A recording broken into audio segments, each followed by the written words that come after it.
we're in Lake Charles this morning at Morris Regional Medical Center. It's one of the LSU hospitals that's being gutted, privatized in one kind of way, shape, or form or another. And we're here this morning with some of our friends to talk about Medicaid expansion, what it would mean for this hospital, what it would mean for Region 5, DHH, and what it would mean for Louisiana. Therefore, the governor's refusal to accept this money, the Medicaid expansion money, demonstrates a failure of leadership at 4 different levels. The first is the moral leadership. Over 400,000 Louisiana citizens would be eligible for health insurance coverage under Medicaid expansion through this proposal that he was rejecting. I don't see how there's any way he can justify that on moral grounds, that the people he was elected to serve, he would deny access to regular health care, preventative care services. Showing up in an emergency room just means that the conditions got bad enough that you have to see a doctor. With Medicaid and with insurance, you can see a doctor on a regular basis and get your chronic diseases treated on a regular basis, and it will prolong your life. The governor won't let that happen. He's failing on an ethical basis because we understand that he's out trying to cut deals with professional associations in the healthcare industry to buy their silence on this issue, on the Medicaid expansion. And again, to try to deflect attention and support away from an essential program that affects the health and well-being of 400,000 Louisiana citizens. We think that's unethical behavior on his part. It's a failure on economic leadership because $15.8 billion would come into Louisiana over the next 10 years through the Medicaid expansion program, and that kind of money means jobs.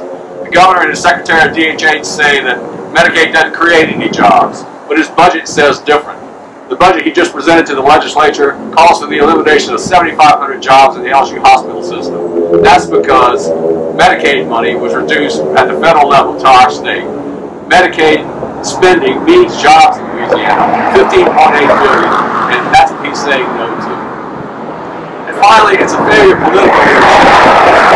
The governor is clearly running for president in the GOP nomination in 2016, and he's putting the needs of his political ambition ahead of the needs of our people. And so we're asking the governor today to do the right thing, to accept the Medicaid expansion, and take the damn money.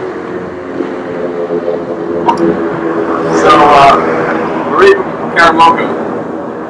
Good morning. I'm here from the Brook Ridge area. I'm with the Louisiana Consumer Healthcare Coalition, and we come to stand with our friends here in Calcasieu Parish and say what we heard our friends in Alexandria say yesterday. Enough is enough. Enough is enough. This hospital cannot survive long-term without Medicaid expansion. This hospital has 2 years to survive, even when the governor privatizes it, without Medicaid expansion.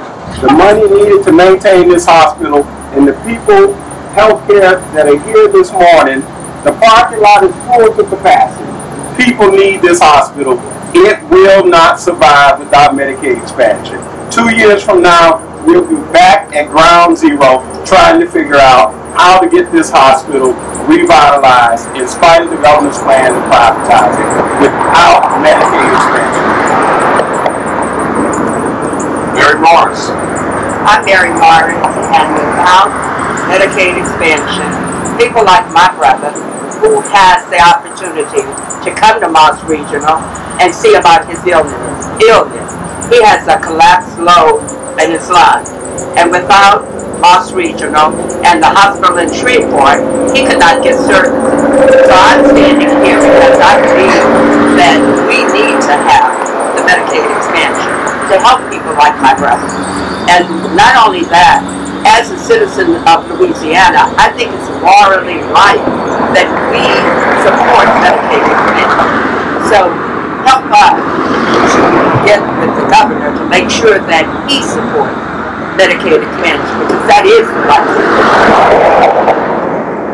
I'm Edwina Medearis, and on behalf of my friends who work here at Morris Regional, I'm a nurse of 40 years, and here in Calcasieu Parish for the last 35 years, I have been on the ground, taking care of people who have used Morris Regional as their last resort. Oftentimes when people work on their jobs that are eligible for Medicaid money, oftentimes they're not able to take off because they have a particular illness from the jobs that they have, because their jobs are dependent on them being there, and without them being there, oftentimes they will either be laid off or let go or whatever. So they wait until the very last to come as far as health care is concerned. But we know that there's a need and they don't have to. So we need everything that we can get as far as Medicaid expansion money to keep this facility open. In the 80s, I taught nursing students in the clinical setting to take care of people right here at Moss Regional. I've been a nurse in this community for the last 30-some years, and I take care of, at this particular time, psychiatric patients who are able to be in their home most of the time. However, our police department will let you know that a lot of the people that they find on the streets from time to time are people that are in need of psychiatric help, and oftentimes are misunderstood in what happens to them. They come off their medications, or they don't have money for their medications, or they're not able to see the doctor for the services they're able to offer. They end up being in the juvenile justice system or in the justice system because of their behavior. When our psychiatric department here was cut, the people that work there, dedicated years, were let go and had to find jobs elsewhere. And so those people that they took care of they're in your home, they're in your businesses, they're everywhere. We're in need of the Medicaid expansion money to be able to keep that group of people working, viable, and able to contribute to our society. So I'm asking you to please consider, get the letters out, get the folks, let them know how important it is in the health position that we do what we need to do. Even for the people that work here, they want to be here, they've been here for years, they want to stay